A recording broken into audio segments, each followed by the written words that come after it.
Hello दोस्तों, क्या हाल है। तारीख आज 13 जुलाई 2024, दिन शनिवार, हिंदी तिथि सप्तमी। और आइए बात करते हैं आज के मुख्य समाचार में देश भर की तमाम बड़ी खबरों पर नजर डालते हैं। देखिए, पहली बड़ी खबर महंगाई पर निकल कर आ रही है। खाने पीने की चीजें काफी ज्यादा महंगी हुई, जिसके चलते पिछले महीने जून में खुदरा महंगाई दर बढ़कर 5.08% पर पहुंच गई है, जो कि 4 महीने का सबसे उच्चतम स्तर है। ये देख सकते हैं आप वित्त वर्ष 2024-25 में अप्रैल, मई, जून की रिटेल महंगाई कितनी रही। चलिए अगला अपडेट आ रहा। 8th पे कमीशन की मांग हो रही है और ये लागू होते ही केंद्रीय कर्मचारियों की सैलरी काफी ज्यादा बढ़ जाएगी। अभी हमारे देश में 7वां वेतन आयोग लागू है और हर 10 साल में नया वेतन आयोग लागू होता है। और अब 8th पे कमीशन यानी कि 8वां वेतन आयोग लागू होने में भी बस कुछ ही साल बचे हैं, क्योंकि साल 2016 में इसे लागू किया था 7th पे कमीशन को, तो 2026 से पहले 8th पे कमीशन लागू कर दिया जाएगा। हो सकता है सरकार इसी बजट में 8th पे कमीशन को लेकर कुछ संभावित बड़ी घोषणाएं कर सकती है। तो लेट्स सी, जो भी अपडेट आएगा मैं आपको बता दूंगा। और वैसे ये लागू होने के बाद सरकारी कर्मचारियों की सैलरी कितनी बढ़ जाएगी, डिटेल आप देख सकते हैं। चलिए अगला अपडेट देखिए। फार्मा उद्योग को चाहिए R&D यानी कि रिसर्च एंड डेवलपमेंट के साथ गुणवत्ता का बूस्टर डोज। मेडिकल उपकरणों के आयात पर शुल्क बढ़ाने की भी गुजारिश की है। बजट 2024 को लेकर देश की फार्मास्यूटिकल इंडस्ट्री ने सरकार से ये कुछ डिमांड की है।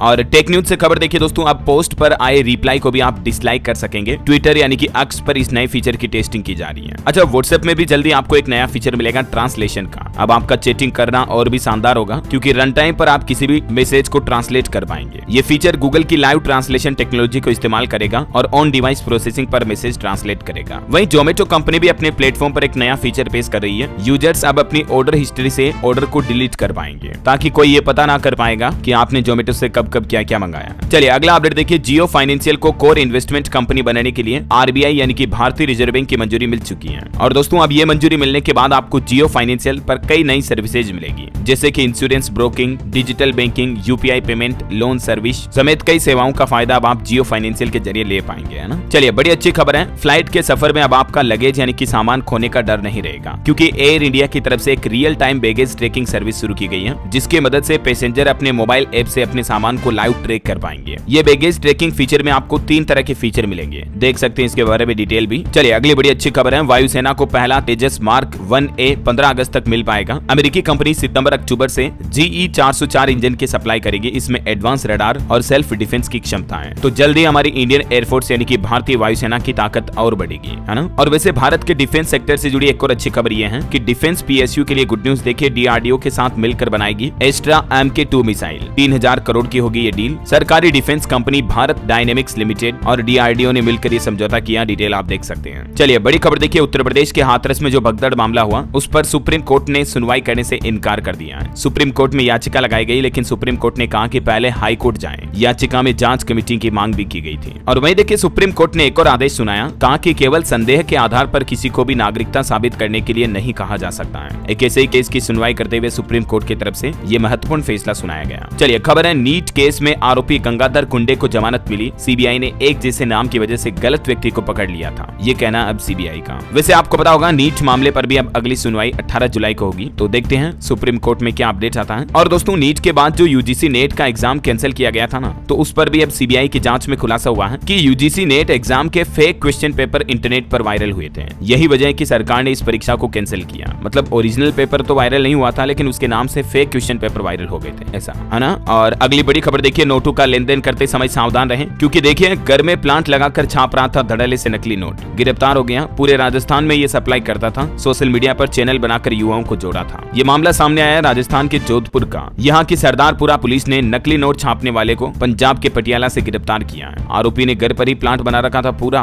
और मतलब RBI खोल रखा घर पे। देखिए आप, धड़ल्ले से छापे जा रहे नोट 500, 200, 100 सबके। और ये नोट छापने की स्याही, कंप्यूटर, रंगीन प्रिंटर वगैरह भी पाए गए। इसीलिए दोस्तों, बाजार में कभी भी नोटों का लेन देन करो तो सावधानी से किया करो। चलिए अगला अपडेट देखिए। अब 25 जून होगा संविधान हत्या दिवस। जी हाँ, आपको पता होगा, कल ही गृह मंत्री अमित शाह और केंद्र सरकार की तरफ से ये भारत का राजपत्र के तहत एक नया सरकारी नोटिस जारी किया, जिसमें यह फैसला लिया गया कि अब 25 जून को संविधान हत्या दिवस के रूप में मनाया जाएगा हर साल। केंद्र सरकार की तरफ से यह ऐलान किया और नोटिफिकेशन जारी हुआ, क्योंकि दोस्तों 1975 में इसी दिन इमरजेंसी लगी थी। 25 जून 1975 को तत्कालीन प्रधानमंत्री इंदिरा गांधी की तरफ से इमरजेंसी लगाकर लोकतंत्र की मानव हत्या कर दी गई थी। यही वजह है कि अब केंद्र सरकार की तरफ से ये दिवस घोषित किया गया है। ये 25 जून 1975 को भारत के संविधान का गलत इस्तेमाल हुआ था। कहानी आपातकाल की। उस वक्त क्या क्या हुआ था, आखिर इस दिन को क्यों लोकतंत्र पर काला धब्बा के रूप में देखा जाता है। ये जानकारी मैंने आपको कल ही DLS न्यूज पर इस वीडियो में बताई थी, अगर आप देखना चाहते तो देख लीजिएगा।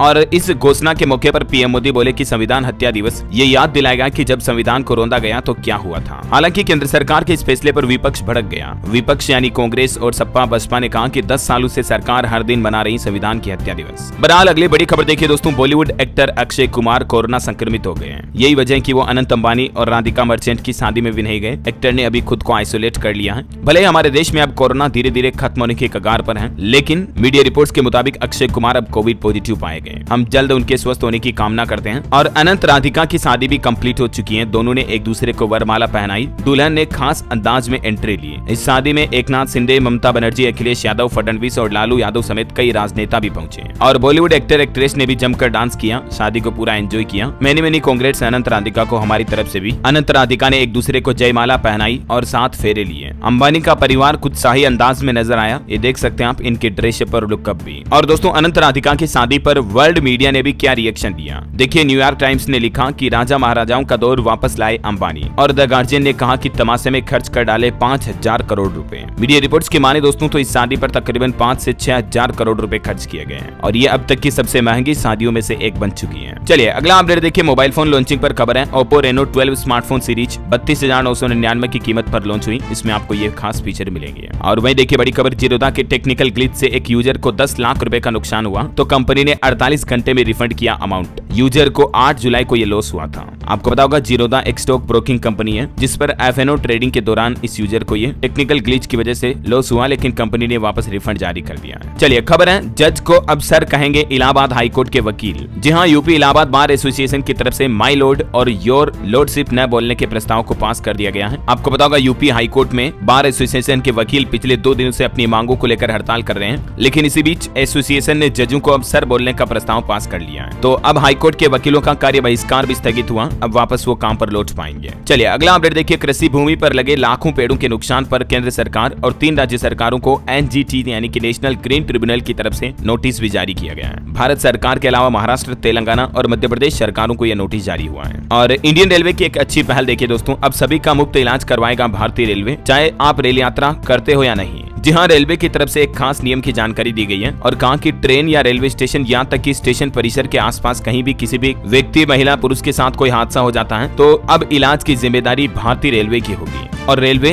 घायल व्यक्ति को तुरंत अस्पताल पहुंचाकर इलाज करवाएगा। ये देख सकते हैं आप रेलवे के नियम के बारे में ज्यादा जानकारी भी। चलिए बैंकिंग न्यूज से खबर है दोस्तों, एक्सिस बैंक में 15 जुलाई तक माइग्रेट हो जाएगा सिटी बैंक का क्रेडिट कार्ड। हालांकि इससे ग्राहकों पर क्या असर पड़ेगा तो आप टेंशन ना लें, आपको मिलने वाले आपके क्रेडिट कार्ड पर सभी फायदे जो वो जारी रहेंगे, कोई दिक्कत नहीं है ना। अच्छा, वैसे एक्सिस बैंक और HDFC बैंक ग्राहकों के लिए एक अपडेट ये भी है कि आज रात से इतने समय तक ऑनलाइन बैंकिंग सेवाएं बंद रहेगी। HDFC के बारे में तो मैंने आपको बताया था कल ही, बीती रात ये सेवाएं बंद रही, लेकिन एक्सिस बैंक के ग्राहकों को भी अब इस वीकेंड में बड़ी परेशानी हो सकती है क्योंकि 12 जुलाई रात 10 बजे से लेकर 14 जुलाई सुबह 9 बजे तक एक्सिस बैंक की काफी सेवाएं उपलब्ध नहीं रहेगी। ज्यादा डिटेल देख सकते हैं आप इस बारे में। चलिए अगली खबर है, दिल्ली के मुख्यमंत्री अरविंद केजरीवाल को आखिरकार अंतरिम जमानत मिल पाई सुप्रीम कोर्ट के द्वारा। तो आम आदमी पार्टी ने सुप्रीम कोर्ट के इस फैसले का स्वागत किया और कहा सत्यमेव जयते। हालांकि इस जमानत के बावजूद भी अभी दिल्ली के CM केजरीवाल जेल में ही रहेंगे। वजह यह कि सुप्रीम कोर्ट से तो जमानत मिल चुकी है ED केस में, लेकिन CBI के केस के मामले में उन्हें अभी जेल में ही रहना पड़ेगा। और सुप्रीम कोर्ट ने जमानत देते हुए ये भी कहा कि आपको मुख्यमंत्री बने रहना या नहीं आप खुद ही तय करें। तो अभी राउज एवेन्यू कोर्ट से भी केजरीवाल को यह बड़ा झटका लगा है। CBI केस में उनकी न्यायिक हिरासत को 25 जुलाई तक बढ़ा दिया है, तो तब तक तो वो हिरासत में ही रहेंगे। इधर केजरीवाल के PA को भी जमानत नहीं मिल पाई। दिल्ली हाईकोर्ट ने कहा कि आपको राहत देने का कोई ग्राउंड ही नहीं है। आम आदमी पार्टी सांसद को पीटने का जो आरोप लगा था इन पर, आपको पता होगा कुछ दिनों पहले स्वाति मालीवाल को पीटने का आरोप, तो इस सिलसिले में इन्हें जमानत नहीं मिली है। चलिए अगली बड़ी अच्छी खबर देखिए, बिहार के इन कर्मचारियों का महंगाई भत्ता बढ़ चुका है और 4 शहरों में मेट्रो योजना के लिए बिहार सरकार ने राशि भी मंजूर कर दी है। बिहार के मुख्यमंत्री नीतीश कुमार की अध्यक्षता में कैबिनेट बैठक हुई और इसमें कई फैसलों को मंजूरी दी गई। एक तो देखिए, बिहार राज्य में मेट्रो विकास के लिए मुजफ्फरपुर, गया, दरभंगा और भागलपुर में मेट्रो परियोजना की शुरुआत होने जा रही है। इसके अलावा सरकारी कर्मचारियों का महंगाई भत्ता भी बढ़ाया गया। कैबिनेट बैठक में टोटल 54 एजेंडों पर मुहर लगाई गई है। ये चारों जिलों में मेट्रो के लिए 700 करोड़ रुपए मंजूर हो चुके हैं और इसके अलावा बिहार राज्य में 5वें और 6ठे वेतनमान सरकारी सेवक और पेंशन भोगियों के महंगाई भत्ते में इजाफा किया गया है। इनके डीए में 9% तक की बढ़ोतरी की गई है। जो पहले 230% था वो अब बढ़कर 239% कर दिया गया है। और 5वें वेतनमान के सरकारी सेवक पेंशन भोगियों का डीए 16% बढ़ाया गया। जो पहले 427 था उसे बढ़ाकर 443% कर दिया गया। इसके अलावा बिहार के 31 जिलों में नए औद्योगिक क्षेत्र भी विकसित किए जाएंगे। ये भी कैबिनेट बैठक में अहम फैसला लिया गया। और बिहार के 6 शहरों में पीएम ई बस सेवा की शुरुआत भी होगी। ये देख सकते हैं आप, 1032 करोड़ रुपए की राशि से 400 इलेक्ट्रिक बसें खरीदेगी नीतीश सरकार। और बिहार के मुख्य शहर पटना से लेकर मुजफ्फरपुर, गया, भागलपुर, दरभंगा, पूर्णिया वगैरह इन शहरों में ये ई बसों की शुरुआत की जाएगी, है ना। और भी बिहार सरकार ने कैबिनेट बैठक में क्या क्या फैसले लिए इस बारे में कुछ और डिटेल आप देख सकते हैं स्क्रीन पर। और वैसे केंद्रीय बजट में भी बिहार ने मोदी सरकार से 30,000 करोड़ रुपए मांगे हैं। एक सवाल ये भी है कि क्या बिहार को विशेष दर्जा मिलेगा या राहत पैकेज,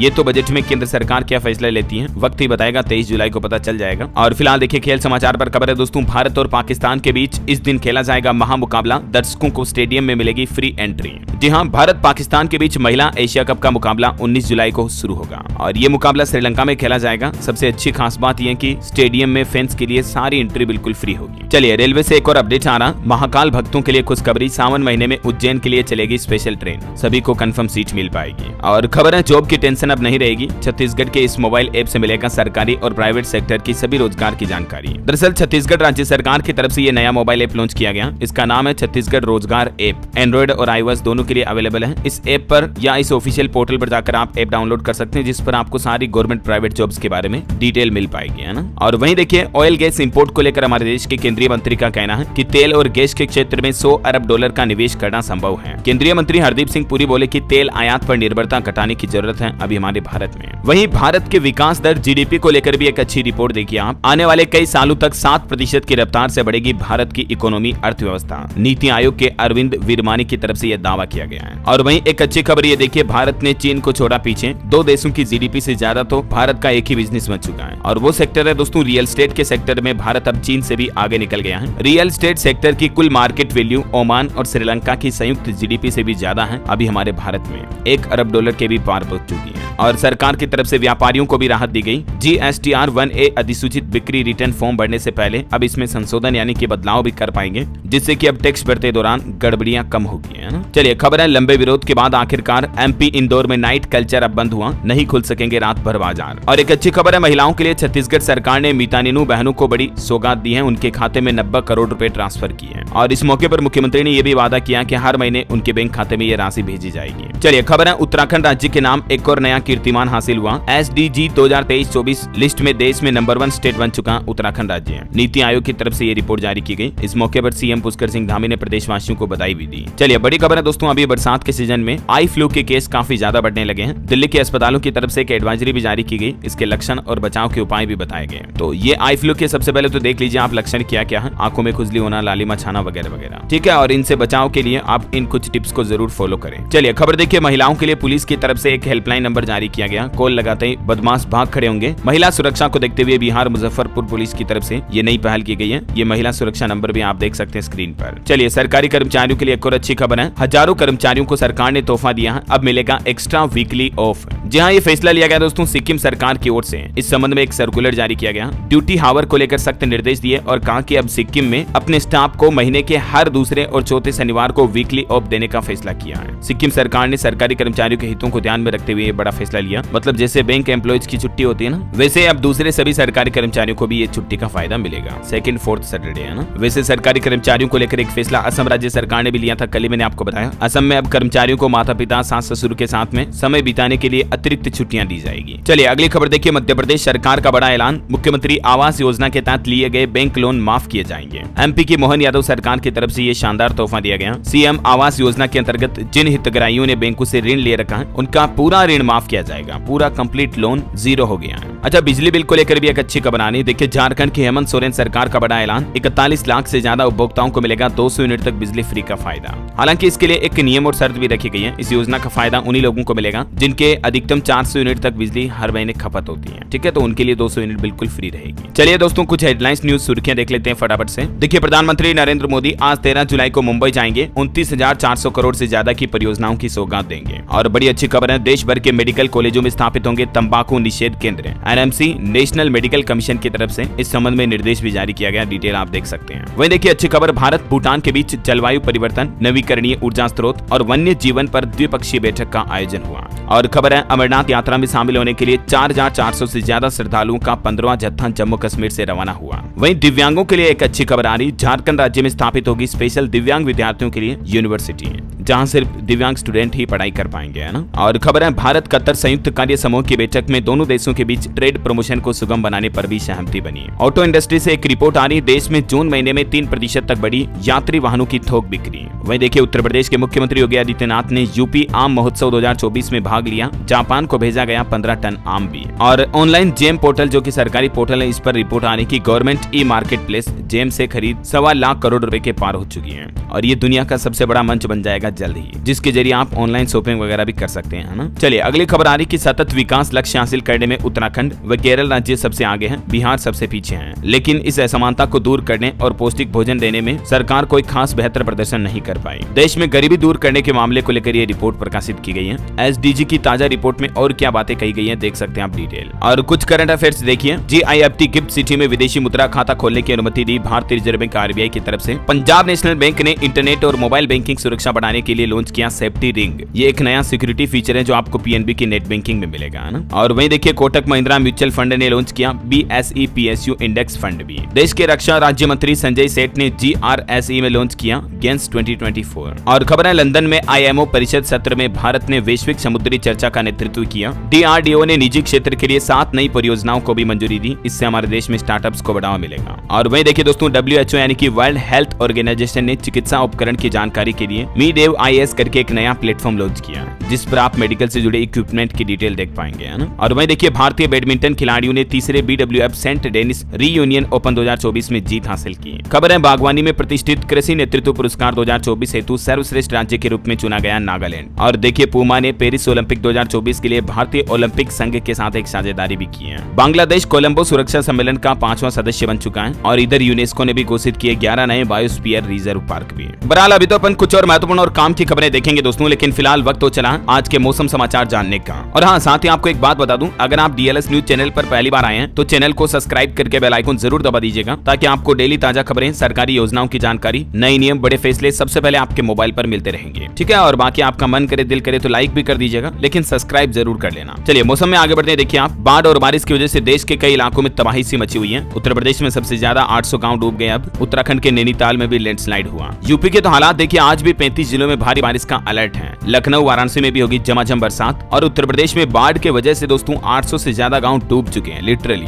देखिए आप, दिल्ली लखनऊ हाईवे पर भी 3 फीट तक पानी भर गया। और इधर बद्रीनाथ रूट पर भी लैंडस्लाइड हुआ, जिसमें 4000 से ज्यादा श्रद्धालु फंस गए। ये देख सकते हैं आप, यूपी के कुछ 150 गाँव में बाढ़ का ड्रोन वीडियो भी। हर तरफ पानी पानी, स्कूल कॉलेज सड़कें सब कुछ डूब चुकी हैं। ये देखिए उत्तर प्रदेश शाहजहांपुर के हालात बिगड़े, लोगों ने पलायन करना भी शुरू कर दिया। हरदोई में एक दुल्हा बाढ़ में 1 किलोमीटर पैदल चला। यूपी के अलावा बिहार में भी देखिए आप, वज्रपात की वजह से 22 लोगों की जान चली गई, मतलब बिजली गिरने की वजह से, जबकि 1.5 दर्जन से ज्यादा घायल भी हो गए। बिहार के मुख्यमंत्री नीतीश कुमार ने इन घटनाओं पर शोक जताते हुए अब मदद करने के निर्देश भी दिए। बिहार CM ने पीड़ितों को 4-4 लाख रुपए का मुआवजा देने का ऐलान किया है। और वैसे आपको पता होगा, बिहार के कई जिलों में बाढ़ आने की वजह नेपाल देश से नदियों का पानी छोड़ा जा रहा, ये भी एक वजह है। और देखिए नेपाल में तो एक बड़ी दुर्घटना भी हो गई, भूस्खलन से बड़ा हादसा हुआ। 2 बसें त्रिशूली नदी में बह गई। 50 से ज्यादा पैसेंजर अभी भी लापता हैं, जबकि ड्राइवर समेत 7 भारतीय लोगों की तो इस दुर्घटना में जान भी जा चुकी है। 2 ने तो कूदकर जान बचाई। चलिए कुछ और राज्यों के हालात देखिए आप। हरियाणा के 5 शहरों में बारिश का अलर्ट, 30 से 40 किलोमीटर प्रति घंटा की रफ्तार से हवाएं चलेगी। पंजाब के 17 जिलों में बारिश की चेतावनी, एक कार पर पेड़ गिरने की घटना हुई जिसमें छात्रा की जान भी चली गई। झारखंड में भी मानसून फिर से एक्टिव हुआ, अगले 24 घंटों में ऑरेंज अलर्ट है अधिकतर जिलों में। मध्य प्रदेश में देखिए भोपाल, खंडवा, डिंडोरी में तेज बारिश हुई। MP के 14 जिलों में पानी गिरा, 8 जिलों में आज भी बिजली गिरने का अनुमान है। हिमाचल प्रदेश में आज और कल बारिश का अलर्ट है, सावधान रहिएगा। और उत्तराखंड में देखिए 48 घंटे बाद भी नहीं खुल पाया बद्रीनाथ हाईवे। उत्तराखंड के 7 जिलों में आज भी हेवी रेन का ऑरेंज अलर्ट है। सरकार की तरफ से इस संबंध में गाइडलाइन भी जारी की गई है, तो सावधान रहिएगा। और भी अगले 24 घंटों के दौरान मौसम की संभावित गतिविधियां क्या रहेगी, जिसकी डिटेल भी आप देख सकते हैं दोस्तों स्क्रीन पर। चलिए दोस्तों सराफा बाजार का अपडेट देखें तो देखिए मार्केट एक्सपर्ट का ये कहना कि अगले 12 से 15 महीनों में, यानी 1-1.5 साल में चांदी का भाव 1.25 लाख रुपए के भी ऊपर पहुंच सकता है। अभी 1 किलो चांदी 91-92 के लगभग चल रही है, जबकि 24 कैरेट सोने की कीमत 72,664 चल रही है। चलिए कुछ मार्केट से जुड़े अपडेट देखिए आप। 18 जुलाई को NCLT सब्सिडी के माध्यम से धन जुटाने के प्रस्ताव पर विचार करेगा टाटा कम्युनिकेशंस बोर्ड।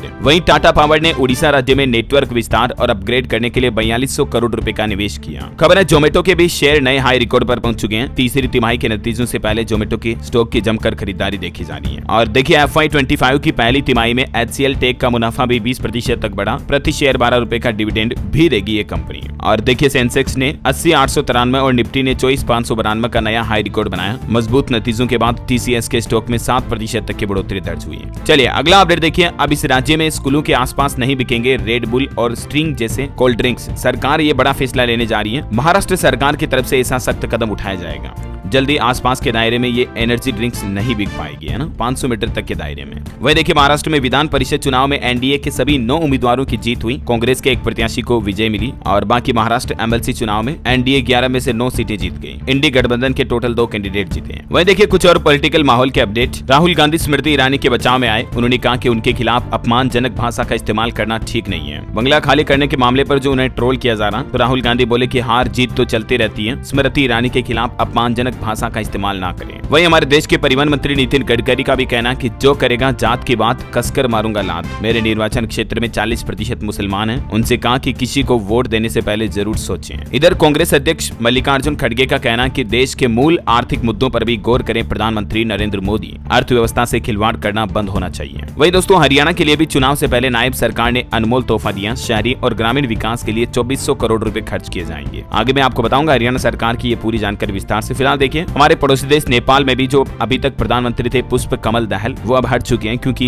विश्वास मत में वो हार चुके हैं। फ्लोर टेस्ट पास नहीं कर पाए। उसके बाद उन्होंने पीएम पद से इस्तीफा भी दिया। अब चीन समर्थक ओली बन सकते हैं यहाँ के प्रधानमंत्री। चलिए अगला अपडेट देखिए। पंजाब हरियाणा हाईकोर्ट ने कहा कि शंभू बॉर्डर खोलने का आदेश केवल किसानों के लिए नहीं है बल्कि सभी नागरिकों के लिए है। सुप्रीम कोर्ट ने भी इस मामले पर सुनवाई करते हुए कहा कि राज्य का हाईवे कैसे बंद रह सकता है। हरियाणा सरकार को सुप्रीम कोर्ट ने फटकार लगाई और शंभू बॉर्डर को तुरंत खोलने का आदेश दिया। और खबर है दोस्तों यूएन में रूस यूक्रेन युद्ध के खिलाफ प्रस्ताव पर भारत ने फिर दिखाई कूटनीति, वोटिंग में हिस्सा नहीं लिया। और वहीं देखिए बड़ी खबर, IAS पूजा खेड़कर के पास 22 करोड़ की प्रॉपर्टी मिली। इनसे इनको सालाना 42 लाख की कमाई अलग से होती है। महाराष्ट्र के पुणे में 34 साल की ये ट्रेनी IAS ऑफिसर है अभी तक तो, जो आजकल काफी विवादों में है इनकी प्रॉपर्टी को ही लेकर, क्योंकि 2023 बैच के IAS के पास आखिर इतनी प्रॉपर्टी कैसे हो सकती है। और कुछ स्टेट न्यूज अपडेट देखिए। राजस्थान में बना ऐसा हॉस्पिटल जिसमें लाइट की जरूरत नहीं होगी। गाँव में बने अस्पताल में किडनी लीवर की जाँच होगी। हाईटेक ऑपरेशन थिएटर भी बनाया गया। बिहार का नौका कस्बा में ये नया हॉस्पिटल बनाया जा रहा है। वही देखिए राजस्थान सरकार का फैसला, सिविल डिफेंस वॉलंटियर्स का भत्ता बढ़ाया गया। सरकार ने 10% की बढ़ोतरी की। अब हर दिन काम करने के 747 रुपए मिलेंगे। 5000 से ज्यादा वॉलंटियर्स को इसका फायदा मिलेगा। चलिए खबर है छत्तीसगढ़ में ट्रैफिक नियम तोड़ने पर अब आधा किलोमीटर दूर से चालान कटेगा। छत्तीसगढ़ के 15 जिलों को इंटरसेप्टर टेक्नोलॉजी मिल चुकी है। 360 डिग्री सर्विलांस कैमरे भी लगाए गए। वहीं छत्तीसगढ़ में नए कानून संहिता की जानकारी देने के लिए कार्यशाला का आयोजन होगा। 1 जुलाई 2024 से जो तीनों नए कानून लागू हुए, पत्रकारों को भी इस कानून के बारे में लोगों को जागरूक करने की सलाह दी। और देखिए यूपी के इलाहाबाद हाईकोर्ट ने 3 भाषाओं में एक साथ दिया फैसला एक केस की सुनवाई करते हुए। प्रयागराज महाकुंभ में भी लागू होगा डिजिटल अटेंडेंस सिस्टम। सरकारी कर्मचारियों की हाजिरी के लिए AI based facial recognition app भी बनाया जाएगा। जहां आपको पता होगा आजकल उत्तर प्रदेश सरकार के इस डिजिटल अटेंडेंस सिस्टम का विरोध कर रहे हैं शिक्षक वगैरह। तो अब इसी बीच उत्तर प्रदेश के मुख्यमंत्री योगी आदित्यनाथ ने भी अधिकारियों को निर्देश देते हुए कहा कि शिक्षकों की ऑनलाइन अटेंडेंस में आ रही दिक्कतों को जल्द से जल्द दूर करें और जो शिक्षक इस सिस्टम का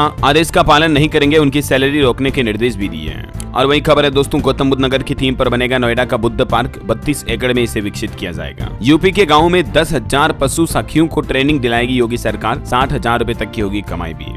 लखनऊ मेट्रो का समय 30 मिनट तक बढ़ाया गया। 15 जुलाई से लागू होगा नया शेड्यूल। रोजाना 80,000 यात्रियों को मिलेगा फायदा। अब बेसिकली नया टाइम क्या होगा डिटेल आप देख सकते हैं। वहीं देखिए प्रदेश में रेल कर्मचारियों ने नई पेंशन स्कीम के विरोध में प्रदर्शन किया। लखनऊ में गेट मीटिंग के बाद रेल मंत्री को संबोधित कर ज्ञापन भी सौंपा। चलिए अगली खबर है दोस्तों, झारखंड में 1500 PGT शिक्षकों को मिला ज्वाइनिंग लेटर। झारखंड के मुख्यमंत्री हेमंत सोरेन बोले कि अब तक 60,000 नौकरियां दी केंद्र सरकार। HEC को राज्य सरकार को दें फिर देखें। और हरियाणा में भी एक अच्छी खबर है, शहरों में 1 लाख गरीब परिवारों को मकान दिए जाएंगे। कैबिनेट बैठक में ये फैसला लिया गया। पंचायती जमीन पर 20 साल पुराना कब्जा भी मिलेगा। हरियाणा की नायब सिंह सैनी सरकार ने व्यापारियों को भी बड़ी राहत दी है। मंडियों में प्लाटों की बहाली को लेकर एक बड़ा आदेश जारी कर दिया है और इससे प्रदेश में तकरीबन 15,000 से भी ज्यादा मंडी व्यापारियों और दुकानदारों को राहत मिलेगी। वही देखिए हरियाणा के मुख्यमंत्री ने सरपंचों का मानदेय भी बढ़ा दिया है। पेंशन में भी बढ़ोतरी की गई है और एक स्कीम के तहत युवाओं को 20,000 रुपए हर महीना भी मिलेगा। हरियाणा के मुख्यमंत्री नायब सिंह सैनी ने पंचकुला में आयोजित एक राज्य स्तरीय पंचायत सम्मेलन में सरपंचों के लिए बड़ी घोषणा की है। एक तो सरपंचों के लिए 2400 करोड़ के पैकेज की घोषणा की है, जिनमें पहले चरण में 1800 करोड़ रुपए दिए जाएंगे, 900 करोड़ रुपए गाँव और 900 करोड़ रुपए शहरों के विकास के लिए खर्च किए जाएंगे। और जो हरियाणा राज्य में सरपंचों का मानदेय पहले 2000 रुपए था, उसको भी बढ़ाकर 5000 रुपए कर दिया गया है। यानी हरियाणा में सरपंचों को अब 5000 रुपए हर महीना मिलेंगे, है ना। अच्छा, ऐसे देखिए पंजाब की भगवंत मान सरकार ने भी प्रमोशन के लंबित मामलों पर एक आदेश जारी किया और सरकार ने सख्ती बरतते हुए 1 महीने में निपटाने को कहा। 3 लाख कर्मचारियों से जुड़ा मामला है। और देखिए पंजाब फतेहगढ़ साहिब पहुंचे सेहत मंत्री, कहा केंद्र सरकार ने अब दवाओं की सप्लाई रोकी है, डेंगू और चिकनगुनिया रोकने की नई रणनीति भी बनाई। हिमाचल प्रदेश में अब इन लोगों को नहीं मिलेगी बिजली सब्सिडी, सुखविंदर सिंह सुक्खू कैबिनेट में बड़ा फैसला लिया गया। ये देखिए हिमाचल कैबिनेट के कुछ बड़े फैसले, जो अमीर लोग हैं उनकी 125 यूनिट मुफ्त बिजली को बंद कर दिया गया और 486 पदों पर भर्ती भी निकाली है और 157 पद प्रिंसिपल के भरने को भी मंजूरी दी है। बाकी जो हिमाचल में अमीर और सुख संपन्न लोग हैं उन्हें 125 यूनिट फ्री बिजली का लाभ नहीं मिलेगा, है ना। और उत्तराखंड में देखिए यूसीसी रिपोर्ट हुई सार्वजनिक, मुस्लिम लॉ बनाने के लिए पढ़ी गई धार्मिक किताबें 4 खंडों में रिपोर्ट पेश की गई। उत्तराखंड में 12वीं पास बालिकाओं को भी 51,000 रुपए दिए जाएंगे नंदा गौरा योजना के तहत। मंत्री रेखा आर्य की तरफ से ये घोषणा की गई और कहा कि इन योजना में फॉर्म भरने के लिए ऑनलाइन आवेदन भी शुरू हो चुके हैं। 12वीं पास लड़कियां बालिकाएं छात्राएं मतलब अप्लाई कर सकती है, ठीक है ना। चलिए दोस्तों, चारधाम यात्रा पर अपडेट आ रहा कि अब तक इस साल इसी सीजन में 129 यात्रियों की जान जा चुकी है। सबसे ज्यादा 80 यात्रियों ने श्रद्धालुओं ने केदारनाथ में दम तोड़ा। चलिए अगली बड़ी अच्छी खबर है, सरकारी कर्मचारियों के लिए गुड न्यूज। देखिए अब नहीं होगा प्राइवेटाइजेशन, बल्कि इसकी जगह कंपनियों की हालत सुधारी जाएगी। केंद्र सरकार की तरफ से ये नया प्लान बनाया गया। और खबर है महाराष्ट्र के बुजुर्गों को महाराष्ट्र की एकनाथ शिंदे सरकार का बड़ा तोहफा, अब सरकारी खर्च पर कर सकेंगे तीर्थ यात्रा। 60 साल से ज्यादा उम्र के बुजुर्ग फ्री में तीर्थ यात्रा पर जा सकेंगे, है ना। और वहीं देखिए एक नया नियम श्री जगन्नाथ मंदिर प्रशासन ने जारी किया। अब जगन्नाथ रथ यात्रा में रथों पर मोबाइल फोन ले जाने की अनुमति नहीं होगी। कुछ एजुकेशनल अपडेट देखिए दोस्तों, क्लेट 2025 का नोटिफिकेशन जारी हो चुका है। 15 जुलाई से शुरू होंगे रजिस्ट्रेशन, 1 दिसंबर को होगा एग्जाम। बीएसएफ में पैरा मेडिकल स्टाफ भर्ती के लिए आवेदन की तारीख बढ़ चुकी है, अब 25 जुलाई तक आवेदन कर पाएंगे। राजस्थान में 40,000 से ज्यादा फर्जी डिग्री जारी करने के मामले में कई सारे प्राइवेट विश्वविद्यालय, निजी यूनिवर्सिटी जांच के दायरे में आई। और राजस्थान में सफाई कर्मियों की भर्ती को लेकर भी एक नया अपडेट आ रहा। सदन में मंत्री ने जवाब देते हुए कहा कि जल्द ही 24,797 पदों पर भर्ती शुरू की जाएगी। और देखिए बिहार बोर्ड माध्यमिक शिक्षक पात्रता परीक्षा के आंसर की जारी हुई है। अगर आपको कोई आपत्ति है तो आपत्ति दर्ज करा सकते हैं आप। और बिहार पुलिस कांस्टेबल भर्ती परीक्षा 7 अगस्त से होगी। CSBC 15 जुलाई को जारी करेगा प्रवेश पत्र। ओके, और अंत में दोस्तों आज के राशिफल पर नजर डालें तो देखिए मिथुन राशि के लोगों को रुका पैसा मिलने की संभावना है। सिंह राशि वालों की रुकावटें भी दूर होगी। और मिथुन राशि के लोग ये समस्याओं से भागे नहीं, उनका सामना करें। कन्या राशि के लोग निराशा करने से बचें। और हाँ दोस्तों, आप मुझे कमेंट करके बताइए कि आप कौन से राज्य में रहते हैं, ताकि मैं आपके राज्य के समाचार भी आपके मोबाइल तक पहुंचा पाऊंगा। और बाकी इस वीडियो को लाइक और शेयर करना, DLS न्यूज चैनल को सब्सक्राइब करके बेल आइकन जरूर दबा देना, रोजाना इसी इन्फॉर्मेटिव काम की खबरें देखते रहने के लिए। जय हिंद, जय भारत, वंदे मातरम।